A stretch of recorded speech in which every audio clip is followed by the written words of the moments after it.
Welcome back to another episode of Bend in the River. I'm Cory with Mike. Howdy, Cody. Uh, I Welcome think this back. is number five, right? I think so. Episode five, I think. Yeah, episode five. So far, so good. Having a good time with it. Again, let's just kind of dive right in. Our first thoughts this week are the Chicago Bears, at least for me, because, man, these guys are killing me the last three Yeah. weeks. Like, It, again, it wasn't pretty. It was not a pretty no. game. Williams didn't particularly play well. I didn't think Ben Johnson particularly coached well. I thought he screwed up the final couple minutes of the game. They should have gone for it on fourth down there late in the game. When you and I were talking about it, that's happening. You want to be aggressive, and then you're going to not go for it on 4th and 4 or whatever it was with a minute and a half to go, 2 minutes to go, 3 minutes to go, whatever. You're going to end the game right there. Right there. And Yeah. I did not think he coached a great game today. Yeah. Well, we were talking during the game, and I'm like, you got to go for it. Like, and Yeah. he's Mr. Go for it. He had a moment. I think he got a little gun shy. Got a Look, hiccup. everybody got to remember it's his first year being a head Yeah. coach too. So He he's went going to full make Kirk Ferentz on mistakes. him. He did. He went did. full Kirk Ferentz That's what on I him. was like, I don't need Kirk Ferentz in this moment. Like the Bears defense is not. I mean, they were good today, but they're they're going to give up a drive. Yeah. And so I trust the offense more than I trust the defense. So why not go for it? But it worked out. I was feeling impending doom as Minnesota was driving down the field. And they're going to lose again. I mean, missed field goal, not going for it on fourth down. Some silly things like giving them a fourth down conversion. It just was going right back into what we saw in week 1. They're going to come back and win the game in the final minute of the game. Then when they scored with a minute to go or 50-some seconds to go, I thought, that changes things a little bit. That gives Caleb a little bit of time. And I thought that was the one thing that Ben did do well, which I was hoping he would do, was call those timeouts there when basically they either had to get a touchdown or nothing to save himself some time. I thought that was the smartest thing he did all day. But yeah, once the Bears got the ball back with them 50-some seconds to go, I thought, okay, I think they have a chance now because this is what Caleb does. And I get it. This is a different team, and we've been used to being let down since Lovie Smith got fired. I mean, there's been nothing good since he got canned. But yeah, I agree with you with Ben Johnson and his timeouts, how he utilized that. And you could even tell with Kevin O'Connell on that final drive, he's trying to run it a little bit more. Yeah. He knows, we can't leave time on the clock. Yep. Because, I mean, honestly, let's be honest. I mean, I think it was Kyle Brandt threw a tweet out there, the Bears are now the comeback team. You cannot leave time on the clock for the Bears with the game on the line. Like, you have to do better job time management because now I'm fully confident Caleb would have drove down. Yep. He would have been fine. They'll take the kick return. But the kick return was great. And I mean, that set it up perfect. I mean, that gives you, that opens it up. You're just running the clock off, hope to get like a 9-yard run, maybe another first down, get closer which Swift did. And he ran on the right side, which Wright had a bad game, I thought, today. He got bullied. I thought the line got bullied quite a bit on some bull rushes. Yeah. I thought the line did not stand up to bull rushes today. But man, that's Flores' defense, and he's a good defense coordinator. I was, of course, I didn't have anyone to talk to about it in the car because no one but me knows anything about it. But I'm just like, can someone hire this guy in the AFC? Like, stay out of the NFC, but hire this guy because I think he's a little bit. He's got Caleb's number, I think, just a little bit. Yeah, and he's very. He does a lot to disguise what they are doing. Yeah, so it's very confusing, in particular on a young quarterback who's not quite sure what he's seeing to begin with. and then they're throwing different stunts and they're bringing pressure from all different angles and from different places. It's tough on a young quarterback like that. So he'll get better the longer he goes against it. But Oh right yeah, now, Brian Flores is torture for a young quarterback. Can you imagine what he'd do to yeah. JJ McCarthy? What's that? Can you imagine what he'd do to JJ Oh, McCarthy? JJ. I don't know. JJ's lost. He Hey, looked bad at times his today. Of alter course, he ego drove him down the sucks field when he too. needed to. Yeah, I mean he had a good last drive or whatever, but I mean that was just Nashawn Wright even blew the coverage on that Yeah. one, which man, that interception he had, that was one of the best Oh, that's interceptions I impressive. think I've ever seen. My Yeah, goodness. put him on the wide receiver side. Right. But yeah, hey, defense did good, and I'm not gonna apologize for shit. A win's a win, man. Win's a win. You take it however you Dude, get win's it. a win in Seven and any of these three. major sports. 7-3. You go into next week. You got Pittsburgh, who's not an offensive juggernaut. Let's put it that way. And they might be without And they Rodgers. might be without. I don't know what's hurt. I just know he's hurt. It's the left hand. So, but they Huh. wouldn't go any further. And if he's out with his left hand, though, you're talking, he probably broke it. Now, Yeah. if he broke it, I mean, if it's just the finger, he's fine. It's his non-throwing hand. He's probably going to be in the shotgun most of the time at that point. But if you're talking like the middle part of your hand, that's got to be wrapped up. He won't be playing. We might be seeing Mason Rudolph. We might, but am I crazy? I want to beat Rodgers. I'd love for That's Caleb what to I beat said. Rodgers. I want Rodgers. Yeah, I'd rather beat Rodgers and say, let's end this bullshit now. Let's just move Yeah, on. And that way, nobody can say, well, you never beat Rodgers. No, let's just beat yeah, him. yeah. Let's let Caleb prove who belongs in the NFC North now, even though Rodgers isn't there. Who owns the Bears Yeah, anymore? And let's end it and put him out to pasture. That's my thought. And then go 8 and I 3 agree. and going into the real tough part of your schedule. If you get okay, so if you beat the Steelers, you're now 8-3. Yep. Okay. Now, hey, which Now we're I not know saying we're coming gonna up. do. Let's knock on wood. Yeah, if I said if, I don't Yep. think they. We're Nothing's not counting guaranteed. chickens. No, hell no. That's gonna be a tough game. Um, but have you seen on Twitter the alliance that the Bears fans and Eagles fans I saw have that. done? Oh I my saw God! that. For like the past 2 weeks, they've Yeah. just been. You got Eagles fans yelling, "Let's go Oh, Bears!" Packers at the fans are all stadium. pissed Bears off. fans, "Let's go Eagles!" Yeah, so it's crazy. So, big game though tonight for the Eagles. But if you look at the Bears schedule, so they got the Steelers, okay, which I think that's a big game. I mean, I think you gotta win that. You're at home. That's gonna take you to 8-3.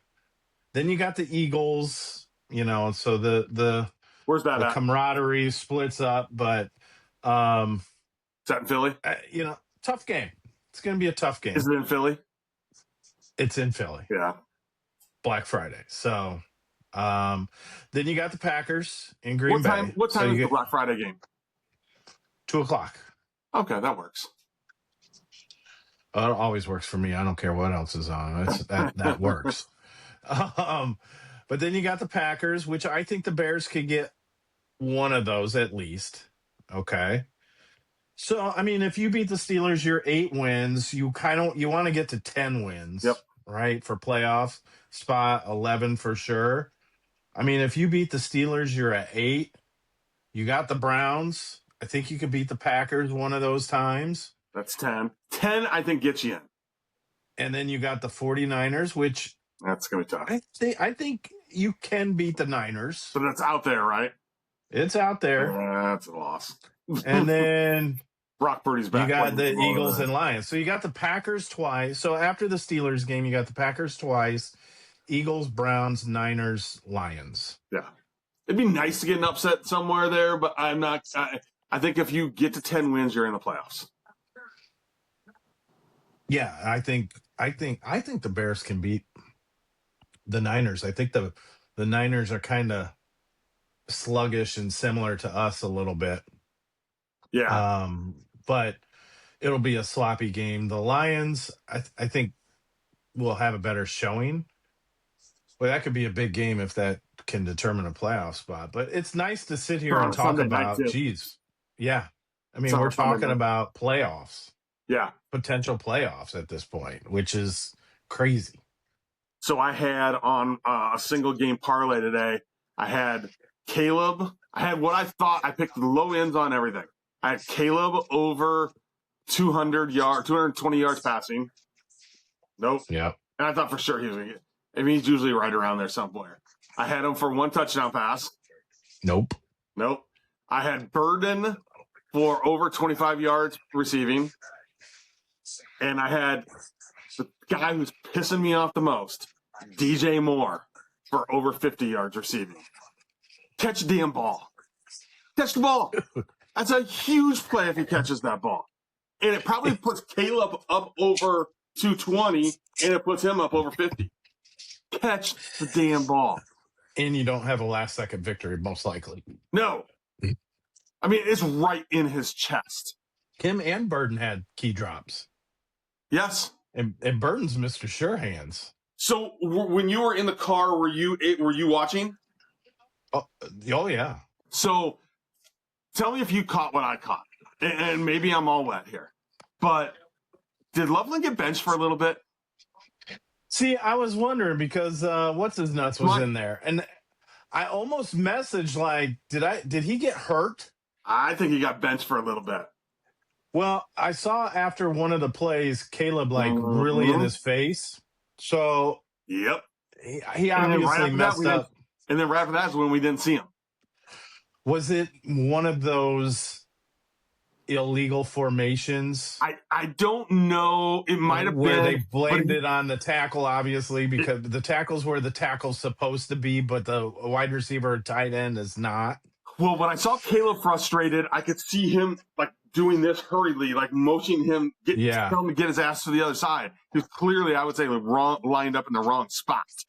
But that's what I was wondering is after that first illegal procedure, if that's where he kind of got in the little doghouse, but he had that key first down. This is the same play that they had against Cincinnati. He did, but that was after he was out. I thought it looked like he was out for at least a couple series. Yeah. I think I was concerned he was hurt. That's I was like, what wait a I minute, was worried about.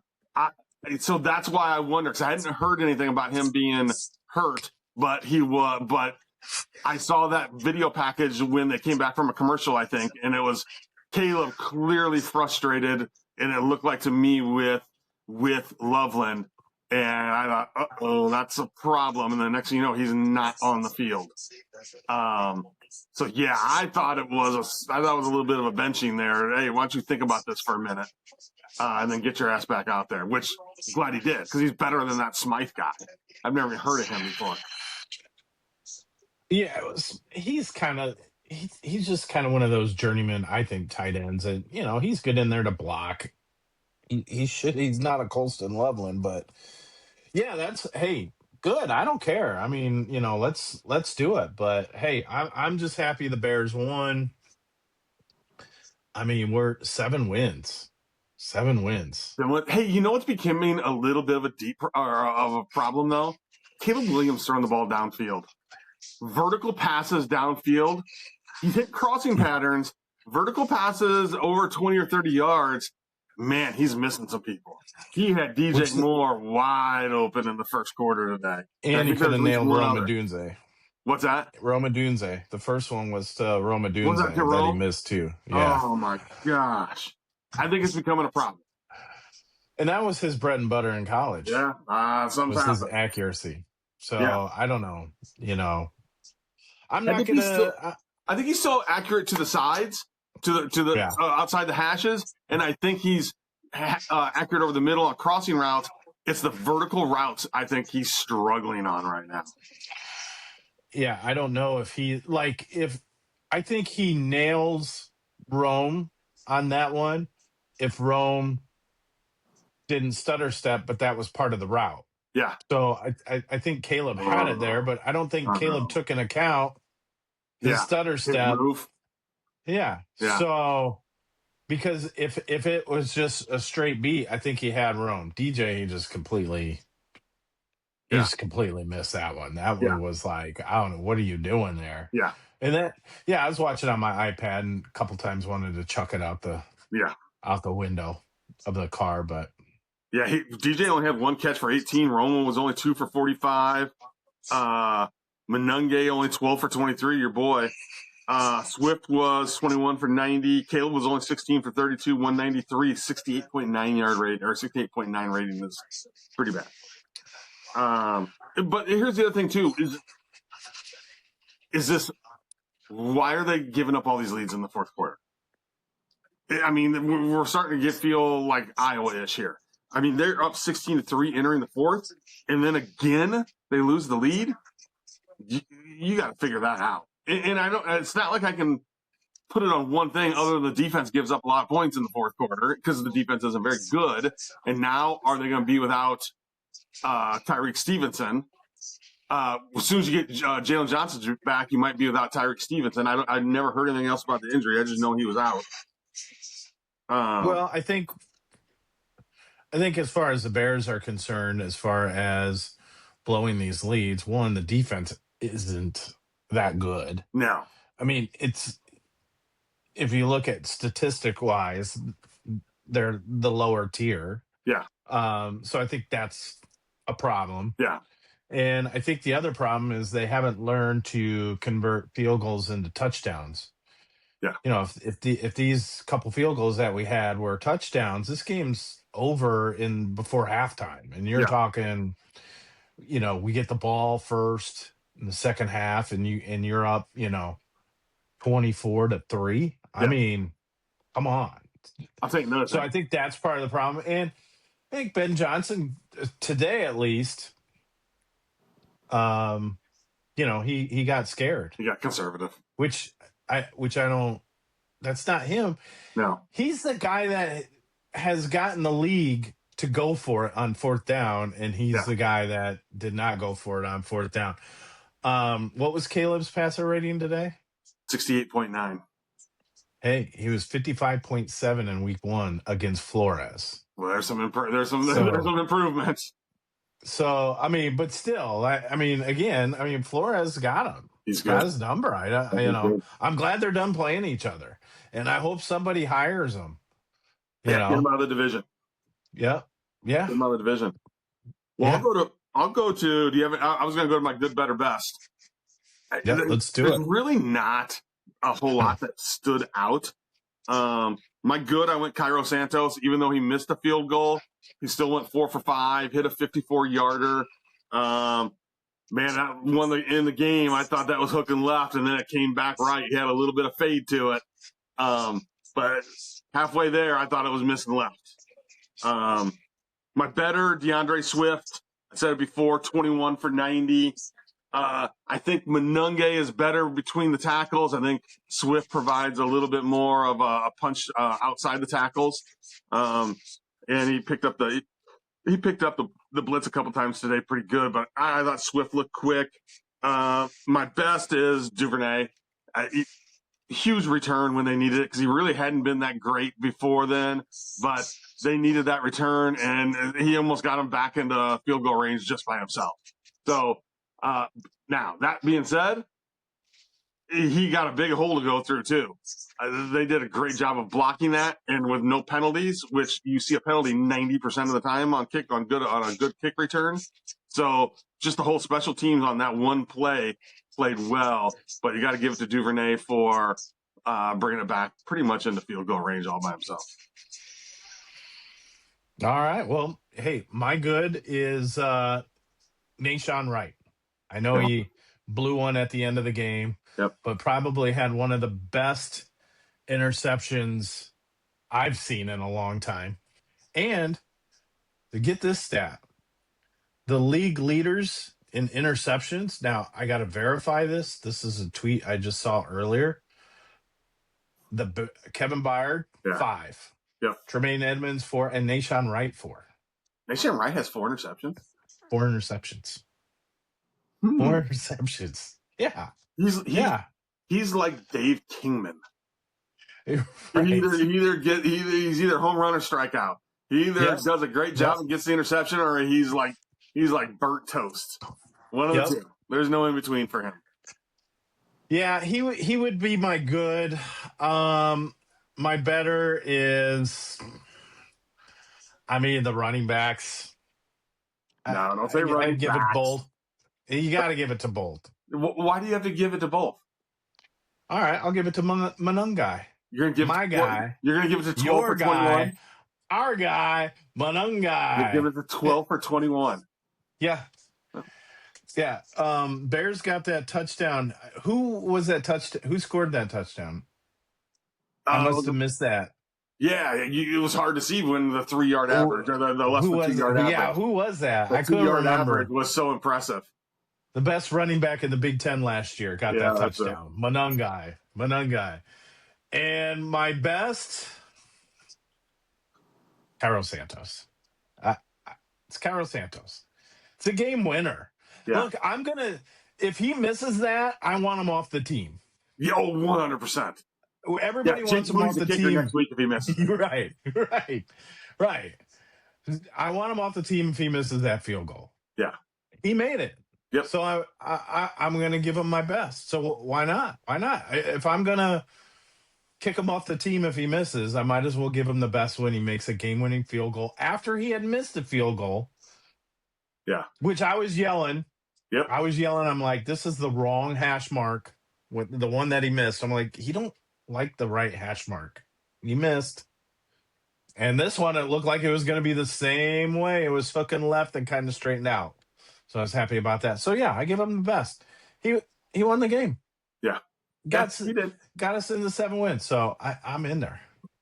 You know who got the best for their team today, and is making a lot of people eat their words. Bryce Young threw for I think he ended up over 400 yards for the day, and he's playing some good football right now. That general manager who got fired all of a sudden ain't looking quite as bad because he's playing some good football right now. This just kind of shows, and I'm guilty of it, and for the Bears, I'm guilty of it. I'll look at other teams and preach patience, but with these young quarterbacks, let them grow a bit. Who was saying that? Who's been saying that for years? We don't listen to you half the time. Yeah, well, anyway. you should. Because I was the one saying sit people with Justin Fields. I'm not a big sit guy. I'm fine with in the fire guy. Unless you're one of one sit. Unless you're one of one sit. No, I'm fine with in the fire guy. But I think we should be a little bit more patient. Yeah, for sure. I mean, sometimes it looks painfully obvious, like that they might not have it. Like Justin Fields. I mean, he's kind of proven it, but like, so even with CJ Stroud, he had that big game, and I hate CJ Stroud now because he tried to big brother Caleb Williams, and ever since then CJ has kind of been average, but you know what? Stick with them. Yeah.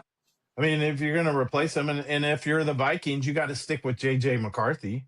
Yeah. You could see he's got something in him. Yeah, he's got a fastball in him. But man, he's wildly inaccurate at times. Very. But you got to stick with them. Got to stick with them. I mean, this is his second year in that offense, and he did have a sit year. Yeah. But you got to stick with them. But here's the thing that, as I listen to scouts and things like that people, when we talk patience, but fans are fanatics that they don't take into account. Mitch Trubisky had 1 year as a starting quarterback, and he should have never been drafted as high as he did. That was an idiotic move. But then you look at other quarterbacks. They have one good year in college, and they got 10 games, and they end up getting drafted high. Look at Tyson Bagent. There's a reason Tyson Bagent came in and was at least able to be a serviceable quarterback, because he started 4 years in high school, then started 4 or 5 years in college. He was a starting quarterback for like 8 or 9 years in a row. Well, that's a big thing. at that point. That's a big freaking deal when you're playing that much football as opposed to guys who sit for 3 years, play one good year of football, and then get drafted. That just makes no sense. No sense whatsoever. Well, you also got to include Bo Nix in this thing. He Yeah. like 38 right now? Yeah, He's he's collecting 38. Social Security. Right. Yeah, I he's mean, turning in his 401k. but you got to stick with them. Like there was rumors now that they're talking about moving on from him. That which is insanity. And it's like, wait a minute here. Okay, he had a good rookie season. Okay, he's struggling this year. He's not the quarterback that he was last year. Yeah. Okay, he's having a software slump. But why move on from? Well, Yeah. why would that even be a rumor? Like Well, this is another guy you stick with, especially if you have Sean Payton as your head coach. yeah. And the rumor came from that's what Sean Payton is saying. It's like, look, I gotta find my guy that. Well, And how are you going dude, to find that? In the middle of the draft, how are yeah, you going to find that? right. You're I gonna mean, be drafting another maybe Bo Nix. yeah. Yeah, absolutely. Because You know, the kid from Mendoza is going to be gone, and he might yeah. be the only one worth taking right now. Yeah, but you're not going to be. Their record is decent. Yeah. So I mean, they beat the Chiefs today. I mean, they're pretty golden up there. Yeah. But so you're going to be drafting lower anyways. Yeah. So what? But again, I think he's another example. I think he was good because he had a lot of playing time in college. Yeah, And a absolutely. lot. He's a Lots of lot reps. older. He can handle it. And he was better, and this year he's not. But next year he could be. Why would you move on? So when I heard that or read that was like last week. I'm like, this got to be. Yeah. It's got to be someone spewing some shit Yeah. because there's no way I can't see Sean Payton moving on. Oh, No. he had one good year. And of course, the big talk was how he hated Caleb Williams. Caleb Mm-hmm. Williams isn't good, blah, blah, blah, blah, blah. And then now all of a sudden, Caleb's elevating, Bo Nix is going down. And then now you're going to sit there and say, I'm going to look to move on. I don't see anyone in college ranks that you can get at this point that's going to be better than Bo Yeah. Nix. Yeah. Speaking of not getting better, Iowa Hawkeye football. I mean, what is there even left to say? Or I don't know that anybody was astonished when USC decided to come back on them, which is basically what happened. Is Iowa went down, threw the ball. Just looked like they were playing USC back in. Was it Stanley's last? Was it Stanley? I forget who the quarterback was. Emir Smith-Marset was there playing in the It Holiday was Bowl. Stanley. They just moved the ball downfield, throwing the ball, was aggressive, stayed that way for a few minutes, and then completely put the ball in the freezer and tried not to win. Tried not to lose, I should say. And their defense got beat up in the second half. Again. Just like they got beat up again, with Oregon. Again. Defense. Yeah, the defense struggled. The offense, there was no offense in the second half. Zero, zilch, nothing. No. Nothing happened with the Hawkeye offense, and it was frustrating. And 99.9999999% of the time, I'm right. But I had to finally admit that you were right, that I should stop expecting anything from a Kirk Ferentz team except for 8 wins here, maybe throw in a 9 win, get lucky, get a 10 win, lose a big game, and you're out type of thing. And then, that's what we're looking at. They're stuck at 6 wins right now. They're going to win next week. They got Michigan State next week. Is that right? Yeah.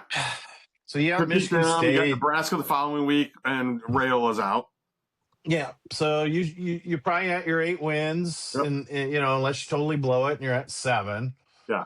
And then now you're at your regular scheduled bowl game. whatever that may be. Now if you want a better bowl, you just got to hope a couple other teams lose, and then you're not back at fucking Nashville again. Yeah, it, It's it, frustrating. it's It's so frustrating frustrating. because it's like they don't learn from their mistakes. We're trying to win the way we won 10 years ago. And we had a conversation last week, but when you face USC, when you face Oregon, when you face Penn State, Indiana typically hadn't been that way, but I think they had a pretty substantial recruiting class come in as far as transfers.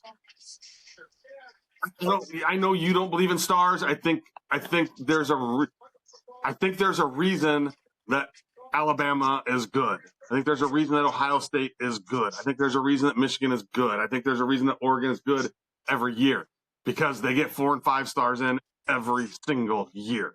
And they have 70 of them on their team, whereas Iowa has 12 of them on their team.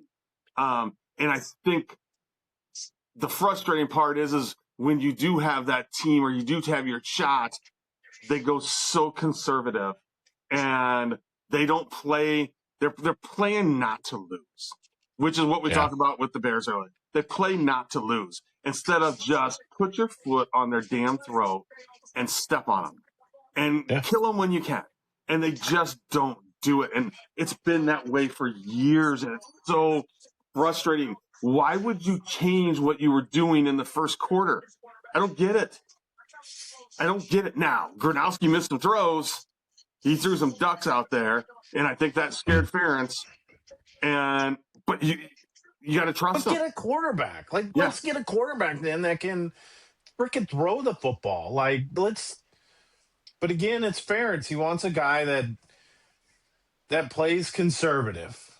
He wants a quarterback that plays conservative. But he didn't at his previous stop. That wasn't him. He threw for over 10,000 yards. That wasn't him. It's Iowa. I keep telling you guys this. Spencer Petras was a record-breaking quarterback in high school. He was a good quarterback at Utah State. These guys all could throw the ball. And they get to Iowa and they scare the good out of them. It's crazy, and I don't understand why they do it. Just get a guy just get a running back and put him back there if that's what you're gonna do. So, what do we do at this point? Are we getting to the point where if you're looking to move on, I mean, you want Kirk Ferentz to move on in his own terms. Yes. You want to be as respectful as possible with it. But sometimes it's hard not to be respectful, and sometimes you just have to make that difficult decision that, hey, we got to move on. Kind of what they did with Hayden Fry a little bit. I mean, this cycle's. I mean, I don't think Iowa would compete with anybody that's going up for the Florida LSU jobs, and they're in a different Penn realm. State and stuff like that. But you could get yourself a Pat Fitzgerald. He would be the play right now. I mean, I'm pretty sure you're either looking at him or LeVar Woods. That's your play right now. Or the guy from North Dakota State or whatever. Yeah. Could be another one. Whatever you do, I want Ferentz to be there as long as he wants to be there. I think he's earned that.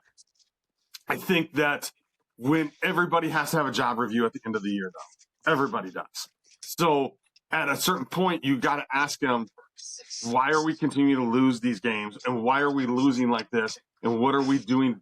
What changes are you affecting to make this better? But Kirk will say, I'm doing the same thing I've always done. I've got a successful program. We're close to double-digit wins every year. This year, I mean, he could easily sit there and go. And I'm the all-time winningest coach in the Big Ten. I'm the all-time winningest coach in the Big Ten. As of today, he could sit there and go, we're 4 points away from being 10-0. I mean, but the other side of that is you can also say, you haven't beaten anybody with a winning record.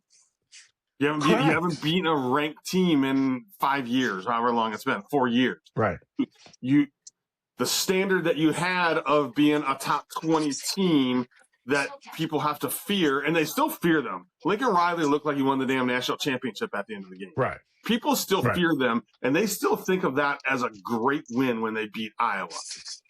But they are not a national contending team or a serious playoff team, in my estimation, because they don't have the skill players to be that, and they wouldn't know how to use them even if they did.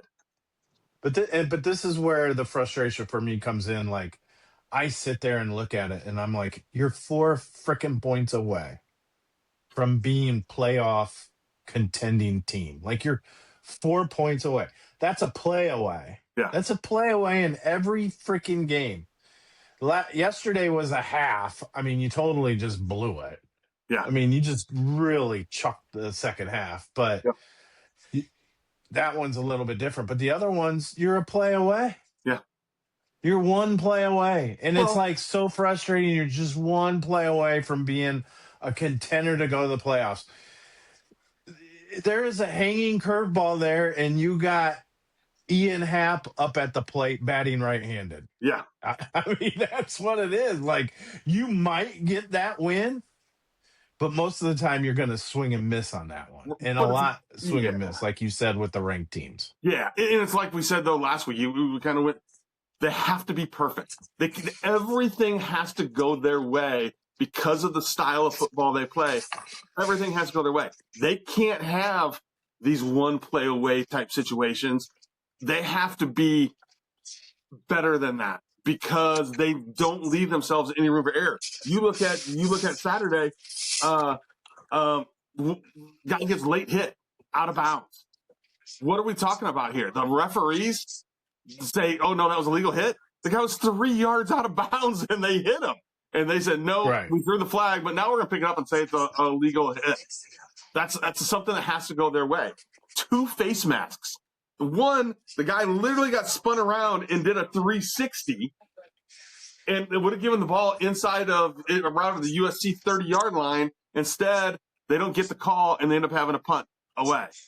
Then there was another face mask that was pretty obvious that they didn't call.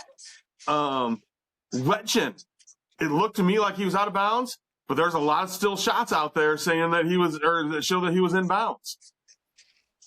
Those 4 things right there, if 2 of them go Iowa's way, maybe they win the game. All 4 of them went against them, they lose the game because they have no margin for error. Yeah. None. Well, it doesn't help either when you had one of your worst defensive efforts against Oregon, giving up all those rushing yards, and then you give up.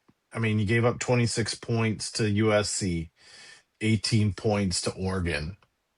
I mean, you lucked out with Penn State, but I'm not going to give that. I'm not even going to say. I shouldn't even say lucked out. A win's a win. Yep. 25-24, you won that game. Big game. You shellacked Minnesota. I mean, Oregon should have been a win. Yep. Yesterday, I mean, we predicted that they were going to lose, but I mean, when you start out, what was it? It was 21-3, wasn't it, at one point? Yeah. Like 21. Yeah. They're smoking. They just and then then you're done. Off the pedal. Yeah. Let's got to change the oil. Hand off left. Yeah. So I don't know. It's frustrating. I know you've been frustrated for a while. It's frustrating to know you're close and know that you just don't want to make the change to go to that next level. I think the one thing we've learned about Ferentz over the years is he's incredibly stubborn. And he ain't going to change just because people tell him he needs to change. He's going to, it takes him a long time to realize some changes need to happen. And I'm not sure that he's going to ever make that change to go away from the type of style that he's playing. But he can sit there and say, yeah, I'm the all-time winningest Big Ten coach. Mm-hmm. I'm getting you 8 to 10 wins a year. I'm making you money in these bowl games. I'm, you know, I run.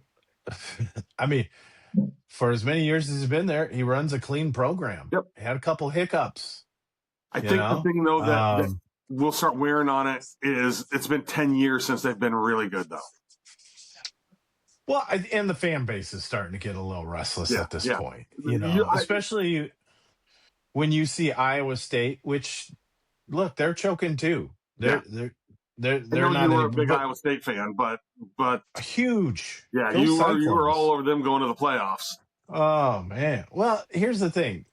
They've got it easy over there. Don't. I don't think they got it easy over there. Math. I know Yeah, I math is a don't think challenge. if they went to the Big Ten, they would be the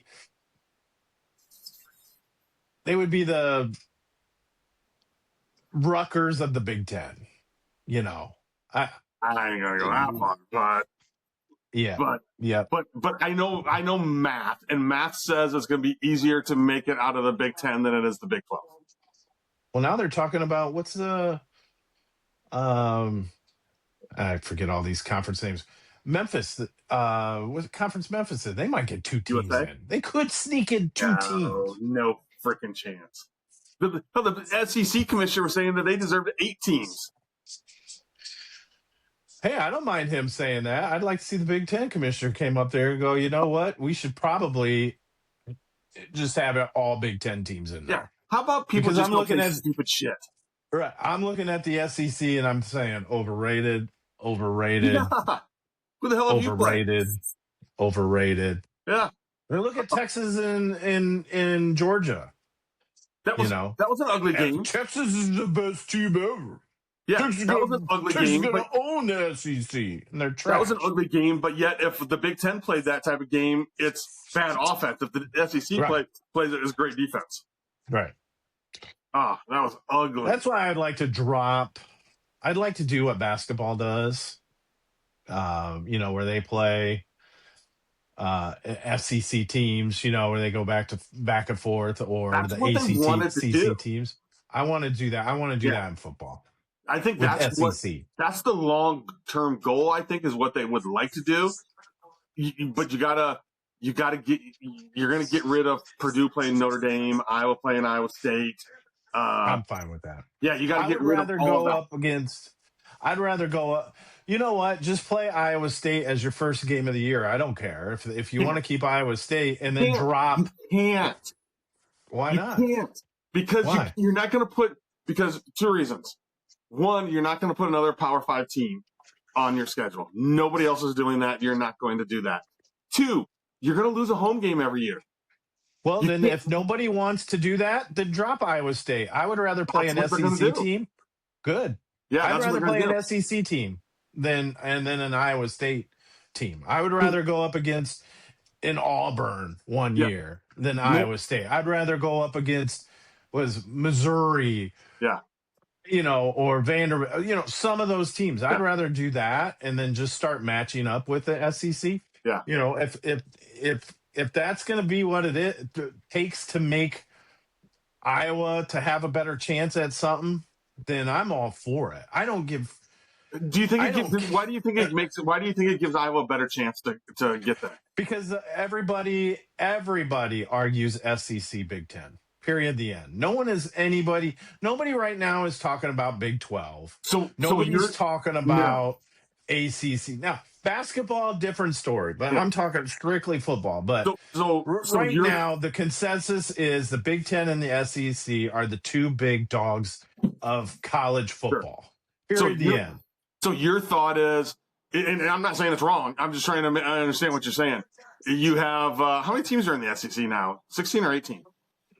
I think, geez, that's a good question. It's around 16 or 18. So let's say everybody plays and the Big Ten wins 4 more games than the SEC. What your argument is that when it comes down to tournament selection, that should be taken into account of who gets extra teams in. I think so. I think that because look at what now.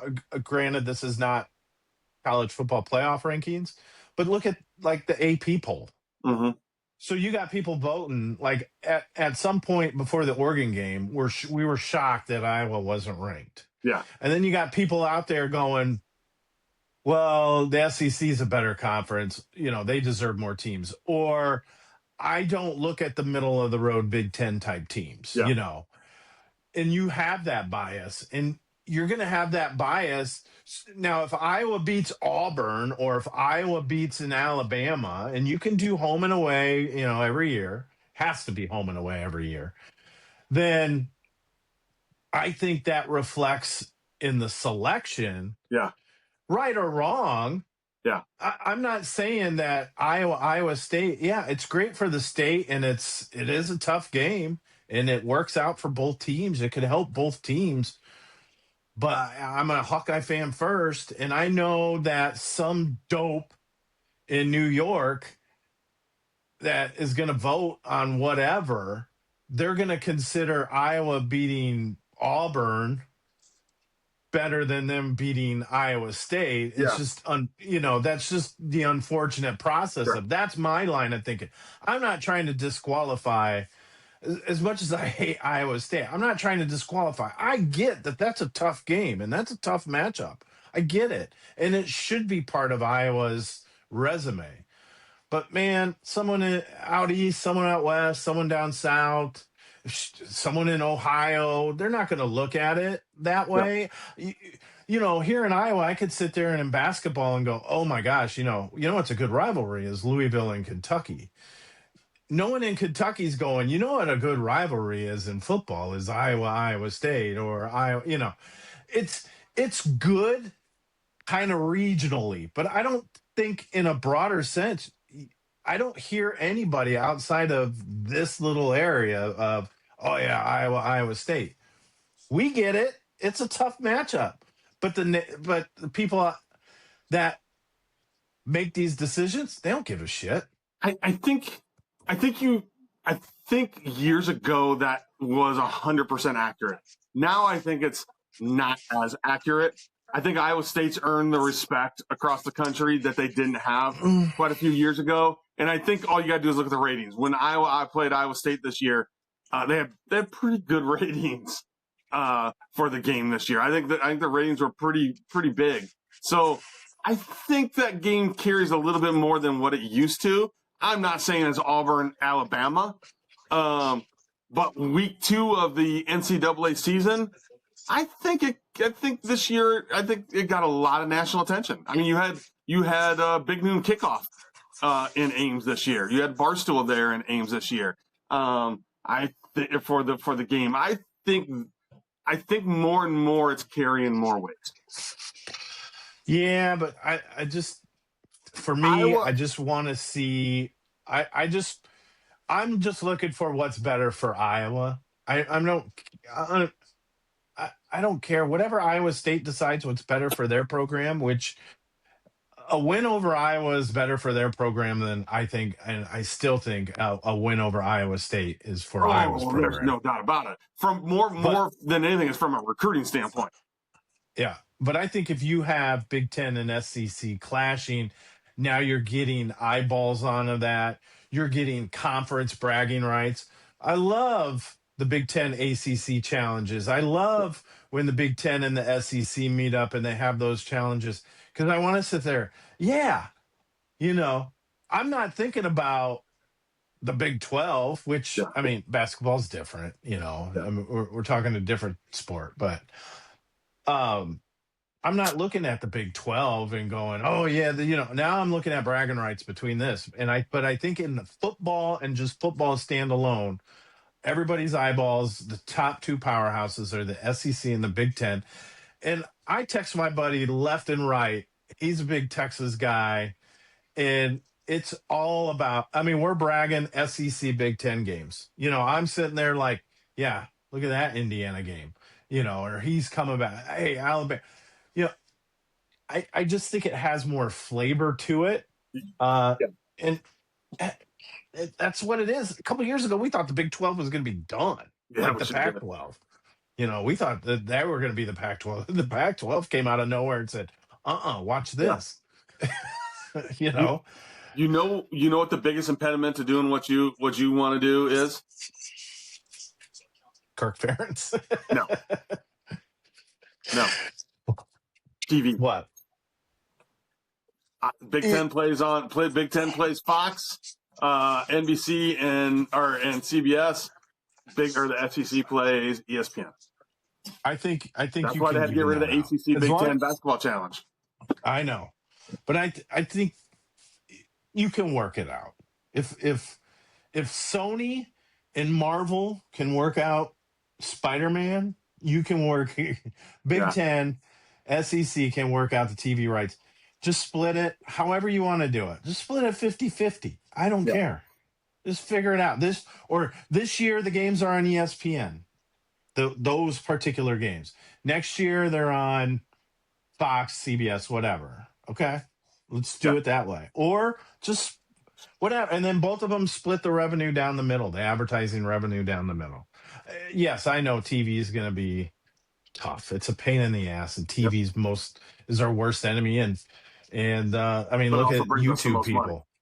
It does, but look at Yeah, YouTube. Like right now, I mean, they finally worked out a deal. But what they had 2-3 weeks of yeah, no football. I yeah. mean, for me, if I was a YouTube guy, I would have been out. I would have Because you don't have discontinued patience. YouTube. No, of course, because look at Fox and DirecTV. You know, I can't Yeah, get a Fox game around here on DirecTV. Like yeah. I would seriously consider going to DirecTV streaming, but the Fox thing was no. And then I just went to okay, I'll pay for. I got the Hulu, Disney, Yeah. ESPN package, and then the Fox standalone, and then Marquee. I cancel. I know they have Bears stuff, but I go through that on Twitter. So post game stuff. I always go to Bears Hawkeye post game stuff to Twitter. So I don't need that Marquee until baseball season starts in March. Yeah. When it starts to ramp up. So I did the direct TV. I think George Kittle just scored another touchdown. Uh, did he? yeah. But then I pay $19 for the Fox right now. Now we'll see if I keep it after football season's over with. I'm not sure how many basketball games Iowa will play on there. And it's more just Fox local than anything else. We get everything else. So I'm not Right. sure that Iowa plays any games on Fox. Iowa will play any games on Fox National, and I don't watch anything on Fox local. So, but then I like having the Chicago Sports Network because I can watch the Bulls. I kind of watch a couple Blackhawks games, and I like having Marquee. And I can do all my streaming services. I can pretty much get them all through DirecTV. So I'm just paying one bill each month instead of 7 different bills. Yeah, I went straight away from. I don't have live TV anymore, except for what Fox and ESPN Yeah. offer. So I just don't. It's form of sports. That's it. I mean, that's all it is. Of course, I like shows that are out there and on, um, but yeah. Well, Speaking of the Bulls, what's up with your Bulls? I mean, got come on hurt. now. Got everybody hurt. They're like Iowa football. They got to have everything go right for them to be good. And Josh Giddey, I think, is a top. He's clearly an all-star player right now. And Kobe White is probably their best scorer. Well, Kobe White hasn't been there all season, and Josh Giddey's been out for a few games. So, I mean, the guy's averaging a triple-double, or pretty close to a triple-double. You're not going to win many games when you don't have those guys. I mean, look at the Celtics. They suck without Jason Tatum. Well, look, we just won today, so we're 7-7. We're only a half game behind the Chicago Bulls, so keep that in mind. And only 2 games behind the 3 seed that I said the Celtics would be at. Here's the difference between you and me is I have no expectations, and you think the Celtics are a 3 seed. Look, championship teams and franchises like the Celtics, we have expectations on our down year. Right. See, you have down years. We have a down year. So just get back up, and then we're back into the mix again. That's it. But it looks like right now in our down year, we might just be all right. I'm pretty You sure just don't want the if I had Celtics to get seen the it, lottery. if I had seen it correctly, yeah, Celtics are still going to be in the lottery. If I had seen it correctly, the Celtics had played the easiest schedule in the NBA up to this point. That only works in college. That does Yeah, not work in okay. professional sports. Okay. Easy schedule means nothing in Hey, professional sports. speaking of easy schedules, Lynn and I went up to Iowa City and watched Iowa beat Xavier the other day. Xavier has fallen on hard times, and Richard Pitino has not brought in a quality team his first year. I can tell you that. They were not good. I was shocked that Xavier has Richard Pitino as a head coach. He doesn't inspire. No, he looks like a little squirrel. I want to go there and play for Richard Pitino. Yeah. Yeah. I mean, unless I'm getting free drinks at a Day's End with his dad, then maybe. But I'm not going. Yeah, I've never been impressed by him. Never been impressed by his teams. But he had a good team down south last year. So I mean, maybe it was his time to come back to a bigger school. But he did not have a good transfer portal because this team isn't very good. Now that being said,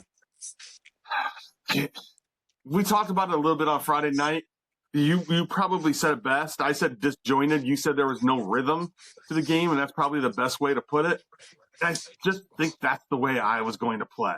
I think I shared it with you guys, where Iowa's offensive and defensive efficiency is pretty good, but their pace of play is like 361 out of 365. So they're not playing faster than what he said they were going to play at Greg. That's Licklider numbers. That's Licklider numbers. They're like fourth worst. Now, I shouldn't say fourth worst, fourth slowest in the country. Now, that being said, they're being efficient about it. They're scoring most of the time. But, yeah, it's sitting there, and with 4 minutes to go, they were up by 18-19, and Sturts is standing out there with the ball at his hip, and me and Lynn had to walk down to eat, and what we talked about last week, the restaurants up there close at 9 o'clock for some reason. So we're like, we got to get the hell out of here. And we ended up just leaving at the 4 minute mark because like we're going to see 3 shots maybe at the way they play. Right. And we got the hell out of there and got down the hill, which tell you what, 70 degrees or upper 60s in November to walk up and down the hill there in Iowa City. It's fantastic. You got to take advantage of that. Yeah, it's fantastic. So I wouldn't call him Ben Licklider yet, but no, we'll see. We'll see what the Big Ten brings us. But they got Southeast Missouri. They got 2 shitty teams this week. Right. Yeah, they got a shitty team, and then they got Chicago State, who's even worse. Then you got Ole Miss. State's perpetually bad. Then we'll find out the following week, Thanksgiving week. We'll find out if they're any good. But it's still good to see them play defense. It's phenomenal to see them play defense. They play hard. Banks and Manamu, however you pronounce his last name, get up and get rebounds. Banks played pretty good. He was probably the one I was surprisingly impressed with the most. Your guy Isaiah Howard got benched. He did. He got benched. He was not good the first few minutes, and Bennett had enough. And then he put him back in later in the half, and he still didn't play well. And Cale Combs, who I also thought looked good, started in the second half. I'm becoming a fan of Uriak. Yeah, me too. He's gonna be good. I'm becoming a fan, and I think I think as the season goes on and you start getting to the Big Ten, he's going to be huge in the Big Ten. I think he's got the right body, he's just a Big Ten player. Yeah, I think he fits that perfect. And I think he's still going to be a 5 or 10 minute guy at most this year. But I think down the future, he made some passes is what he made from the top of the key. They'd love to get that ball to the 4-5 because the Spaniard made a couple too. they made some passes from the top of the key to guys cutting that were nice passes. From my viewpoint, man, they were special. It is. I enjoyed watching the offense. It's just very slow paced, but they make cuts. It usually starts with pick and rolls. I mean, it's so different than what we're used to. But I thought they're gonna have to sit Sturts more. They're gonna have to. He's played It's 40 not going to minutes a happen. game, and they've won the last two games by 1 billion points. Yeah, it's not going to happen. Yeah, he's not going to make it through the Big Ten like this. I mean, McCullough still doesn't know what he doesn't know. This is the highest level he's ever been at doing these things. And have we ever seen a guy in the Big Ten play 40 minutes a night that you can remember? No. I don't remember it. You got to get him. And especially, why would you not sit him in the final 3 minutes of a game when you're up by 20 points? You're not going to lose. He's gonna. He's gonna try. Well, let's see how many minutes. Yeah. Yeah. No sit. Yeah. I mean, 40 minutes. And okay. Yeah. Kale Combs out there for 32, and you had He played well. Banks out there for 30. It's definitely turning into the Drake Hawkeyes. I do like Tate's Sage. I'm a big fan. I have been since I saw his high school video. Yeah, I have Sage been and since I saw Urach high school video. I are thought my two freshmen I like. Yep, I thought Fulgaris played well in some spurts. Koch starts, but then he sits for like 12 minutes until the final couple minutes of the first half. He sits for a long time then. I wouldn't. Yeah, because he only had 13 minutes. Yeah, he's not getting starters minutes, but he's starting right now, and I mean, really the big. I mean, Hausen. How many minutes did Hausen get? 9. Hold on a second, Cory. I gotta see. Let me know if this changes my audio at all.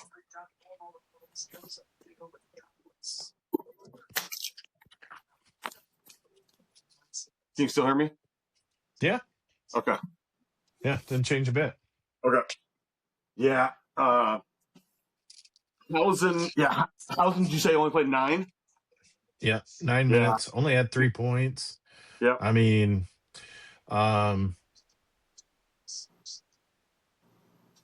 yeah, Howard only 14. Maniau only 18. I mean, how many did Fulgaris play? 24. Yeah. Okay. Yeah, he played quite a bit. Yeah. Yeah, it'll be.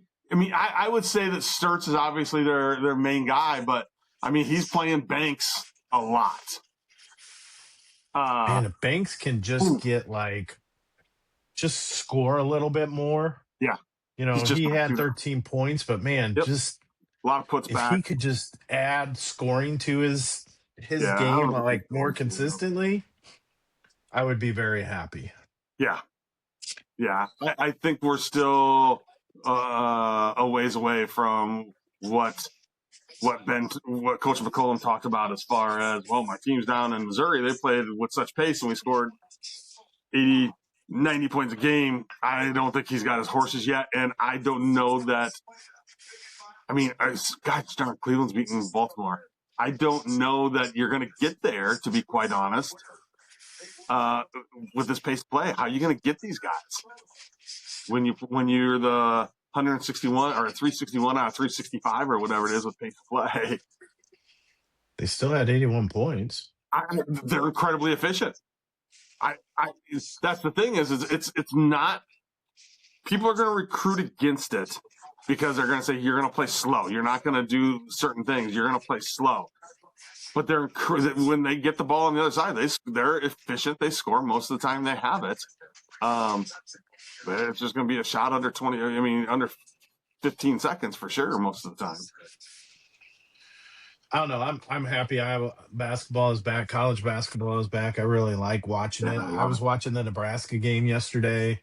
You know, just I was curious to see how Sanford would do. He had a heck of a game. Yeah, he did. Um, they were playing Oklahoma, so yeah, I was watching more than that. I was at a bar down in Louisville, and I had um, Texas and Georgia on one TV. They had Purdue on another. They had, but I was sitting there. I was just watching basketball. Yep. So I was happy to see college basketball. So I'm a fan. I like watching that stuff. But yeah, it's too bad. Hawkeyes lose yesterday to USC. Yeah. Gonna get your 8 wins. Don't know what bowl game it's gonna be.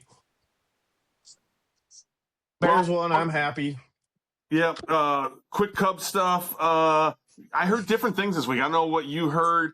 I heard different guys saying different things out of Chicago media. Some people saying, "Yep, Cubs are going to be big players in free agency." Then Cap came out and said, "I heard that the Cubs are not going to be big players in free agency. Don't expect them to spend. Don't expect them to be big players for anybody."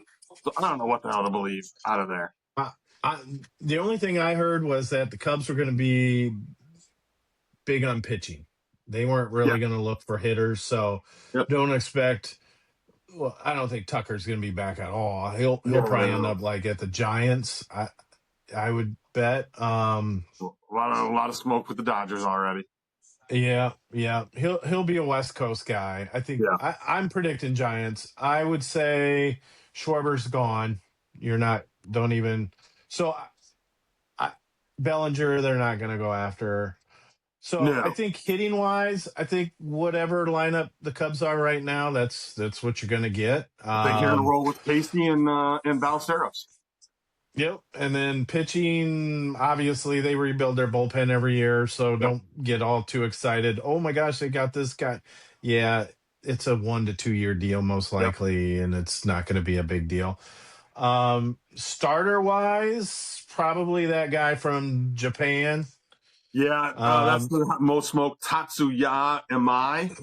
Short yeah, guy, mid I don't know. 90s. Are you Tatsu? Oh, am I? That's his name. That's the guy that they keep talking about. It's Yeah, I know. Tatsuya Amai. Yeah, Tater Tot. We'll just call him Yeah, Tater Tot. there we go. So yeah, if Um, so he's going to be cheaper, and you're not giving up draft picks. So but that's probably what you're looking at. I feel like you're getting a right-handed Shota Imanaga. Probably. Yeah, getting a right-handed Shota Imanaga. And if you sign him, Kyle Shota will go. I'm going to take that 22 mil. Yeah, yeah. Kyle Hendricks retired officially. Yeah. Probably one of the most underrated Cubs. I think our boy Denny hated him for some reason. Yeah, I never got that. was- He's one of my favorite Cubs. Yeah, don't He win a was World so Series without clutch him. in 2016. Yep. It was like, oh, we got Kershaw. Yeah, we got Hendricks. Yeah, we got Have Kyle you Hendricks. seen Hendricks? I Yeah. mean, Yeah. him and Arietta. Holy hell. Yeah. And probably the nicest guy in all of sports. Yeah. PCA to the World Baseball Classic. It's cool. I mean, it's cool when you get to represent your country. Yeah. I get it, but man, is that really right for him? Like, because you're going to play the think so. classic and then you're going to go straight to the season. No, I think it's good for him. I think anytime. Yeah, I think it gets the competitive juices going, and maybe there's somebody there that can unlock something in him that makes him better. Yeah. Hey, it works for me. Hey, I'll be rooting for him. As long as he doesn't get injured, yeah, I'm good with it. That's my scare. That's my scare that he gets injured. Yeah. But yeah, no, that's cool. I'm glad he's in there, and obviously, I'll be watching. Obviously, rooting for the United States, maybe. Russia's not playing, so I mean, if Russia enters the picture, I might. Yeah, oh yeah, you're definitely get on that Russia. bandwagon. You're gonna get the hammer and sickle out and put that right on your chest. Yeah, I can't wait for training camp. All right, player sit. Mine are pretty easy this week. The sit. I think I asked this question to you and Dan. I had to go over to South Park this week and get something for work, and then ended up at Dick's Sporting Goods, which is connected to the mall. Needed something, ended up walking through the mall and go to JCPenney's, and there was a Spencer's there. And I walk into the Spencer's, and it's not the Spencer's back when we were kids, I can tell you that. Yeah, I don't know what that is, but I don't know what you're doing, but You bought a bunch of stuff from Spencer's. That's what I'm hearing. no, I got the hell out of Spencer's. I Oh, I got can the put hell this out. on my computer I was looking at chair. their cool. I was looking at their cool concert shirts, and I get to the end of the wall, and it's a big wall, and all adult oriented items, toys, gifts, stuff you wear, lingerie. And I'm sitting there thinking, there's an 18-year-old girl I know working. what you were thinking. You're like, I got to try that on. Do you I guys was got thinking, any? I gotta get the hell out of here. You got any leather and like a Uh, red rubber ball? I couldn't believe it. I could not believe that some young girl was working there. I'm sure she was 18, but it was embarrassing just to be in there at that point in time. She was like, "Ooh, look at this dirty old Yeah, man." absolutely. So when you go to a I bar thought or this was a restaurant, place to get coffee. you go to a bar or restaurant and they don't allow somebody 18 to serve you beer. And I'm thinking, I'd much rather have them serve me a beer than sell me some of that crap. That I can guarantee you. You should have just Got went the up to hell the out of there. counter and said, "You got any extra large chaps?" Oh my God. I was just like, I gotta get the hell out of here. It was crazy. So that's my sit. When we asked the question, I think I asked the question, what's the legality on that? Can somebody under 18 work there and sell stuff like that? Is it marketed that way, or is it marketed like as a this? Don't mean this. Is it like a gag gift type No, of I thing? wouldn't think Like, so. Not a full wall of them.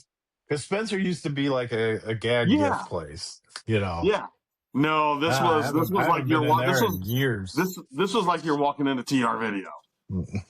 What's TR Video? Exactly. You know what TR Video is. I have Uh, no clue what you're so talking about. so that's my sit.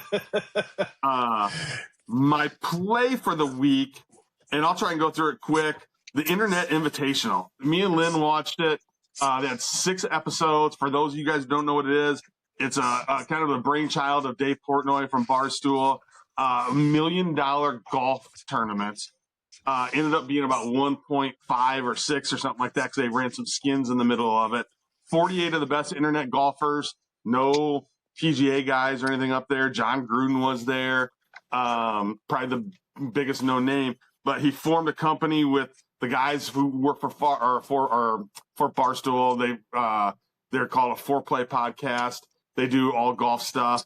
And then there's a group out there called Bob Does Sports that is probably one of the top couple internet golf things out there. They are really fun to watch, but they formed their own company, and invited 48 people down to Big Cedar Lodge in Lake of the Ozarks, or not Lake of the Ozarks, down by Branson, Missouri. And the format was 48 people. They play Ryder Cup. They divide it into 2 teams. They play Ryder Cup style points, 24 and 24. The team that loses, you eliminate 24 people. Well, the first day that they had it, there's a guy by the name of Luke Kwan who was a high draft pick and oversleeps his. I'm gonna give spoilers out, just FYI. Oversleeps his tee time, costs his team points, and possibly costs his team the win. And so 24 people got eliminated. It was huge controversy. Then the next day, it's 24 people. They divide up into 12 again. 12 people get eliminated. They go to the final day. They play 36 holes, and just all kinds of controversy. They knock it down to 2, 3. So once they get down to 12, they go 4 3-person teams. They play stroke play, 18 holes, alternate shot. Top 2 teams advance to the finals. Then they play alternate shot, 18 holes, match play.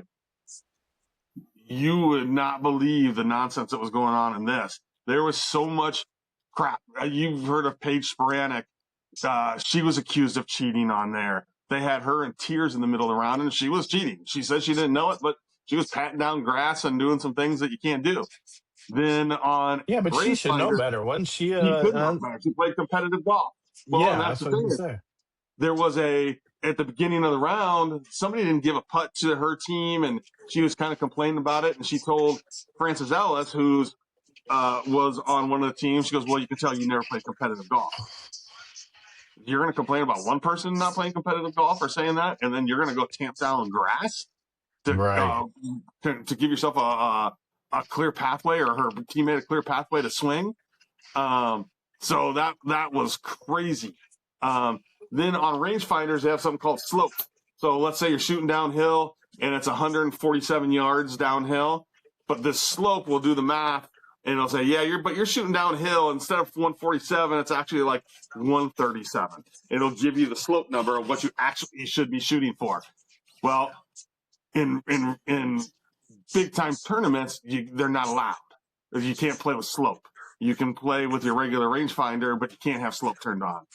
There's a guy that most people believe had slope on, which is a big no-no. So, Yeah. I mean, it was like the Zapruder film, them going back and looking at footage and confronting them and stuff like that. It was crazy. And this guy's now he's saying, hey, you come after me, that's fine. But people are like calling or like threatening his family and shit like that. It's nonsense.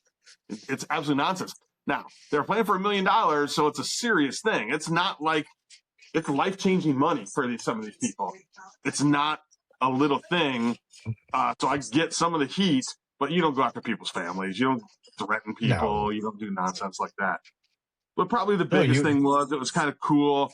I think you've seen him. There's a guy by the name of Beef. Uh, he works for Barstool.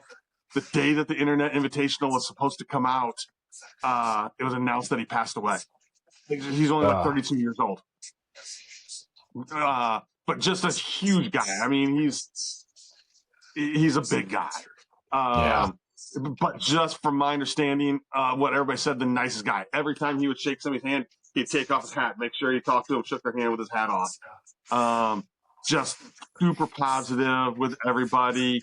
Just crazy. So they delayed the start of this thing by one day. They filmed this back in August. They run them the last 3 weeks, 6 episodes a week, or 2 episodes a week. And they're like 3 hours long, these Wow. episodes. But it's pretty cool because this Beef ends up doing well in the tournament. I won't say the whole thing, but it was kind of heartbreaking for my wife because she didn't realize some of the things. Portnoy didn't give anybody any money from this until after it aired because they didn't want anybody spoiling. So this guy wins some money and he passed away before he even got a dime of it. Which, Uh, knowing Portnoy, he's pretty charitable. I'm guessing he gave it to his family. He's not married. I'm guessing he gave it to his parents and some things like that. So, but if anybody wants to go watch this thing, I found it very, very entertaining. My wife found it very, very entertaining.